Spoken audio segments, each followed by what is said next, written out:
با اطلاع سایت لنتا.رو با گفته کارامات شریفов با اشاره به جان باختن 12 کارگر مهاجر از کشورهای آسیای مرکزی از جمله قرقیزستان و ازبکستان در حادثه آتش‌سوزی اخیر در کارگاه دوزندگی در کوچه استرونگ نای مسکو گفته است که متاسفانه هیچ فرد یا نهادی در روسیه پاسخگوی این موارد نیست و سرنوشت این افراد برای کسی اهمیت ندارد. معاون رئیس فدراسیون کارگران مهاجر خارجی در روسیه مدعی است که در حوادث ناگواری که موجب جان باختن کارگران مهاجر کشورهای آسیای مرکزی شده تا کنون علیه هیچ یک از افراد مسئول پرونده جنایی تشکیل نشده است. کارامات شریپov میگوید در کوچکترین موارد به بهانه دروغین تلاش می شود تا کارگران مهاجر را به نقض قوانین کار و اقامت، افراطگری و تروریسم متهم کنند و شرایط کار و زندگی کارگران مهاجر را دشوار توصیف و تصریح کرد.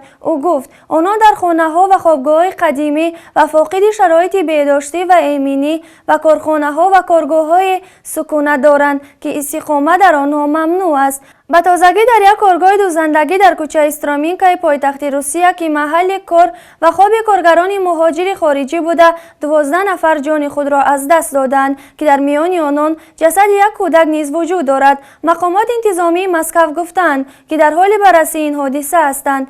بر اساس گزارش خدمات مهاجرت تاجیکستان همه ساله در روسیه نزدیک به 1000 کارگر مهاجر تاجیکستانی بر اثر حوادث مختلف جان خود را از دست می دهند. بنا به معلومات رهبر سازمان اتموس کریم جانیاروف بین این قربانیان شهروندان تاجیکستان نبودند.